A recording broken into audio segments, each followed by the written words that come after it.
defense team ng dating Pangulong Rodrigo Duterte, binubuo na mga abogado pawang mga dayuhan.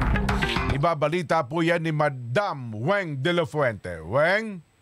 Pawang dayuhan ang tatayong abogado ni dating Pangulong Rodrigo Duterte sa International Criminal Court o ICC sa The Hague, Netherlands. Sinabi ni Vice President Sara Duterte na binubuo na nila ang defense team na pangunahan ng British-Israeli lawyer na si Nicholas Kaufman.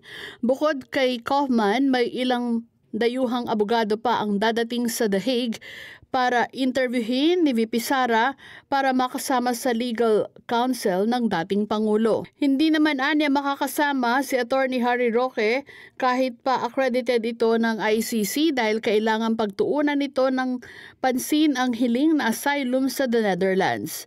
Inanunsyo rin ng Vice Presidente na magwi-withdraw na rin bilang counsel ni FPRRD si dating Executive Secretary Salvador Medialdea. Sa sandalian niyang mabuo ang defense team, uurong na si Medialdea dahil naisumano nilang pawang dayuhang may kasanayan sa ICC ang hahawak sa kaso. Nitong Martes ay isinugod din ng ambulansya sa isang ospital sa The Hague si Medialdea. Sa advisory naman ng Philippine Embassy sa the Netherlands, sinabi nitong bibisita kay dating Pangulong Duterte si Medialdea nang makaramdam ito ng sama ng pakiramdam.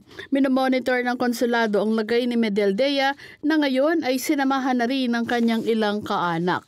Sa lagay naman ng kalusugan ng dating Pangulo, sinabi ni VP Sara na maayos ang kaniyang ama sa medical facility sa loob ng ICC Detention Center. Nandoon pa rin siya sa loob ng hospital, so hindi pa siguro siya all clear base siguro sa assessments ng doctors niya.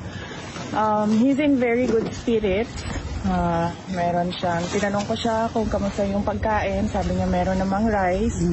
And then tinanong ko siya kung paano yung ulam, sabi niya half-half daw. So hindi ko alam kung ano ibig sabihin ng half-half. Tuloy naman ang vigil at mga protesta ng mga supporters ng dating Pangulo at ng mga supporters ng biktima ng extrajudicial killings sa labas ng piitan sa The Hague.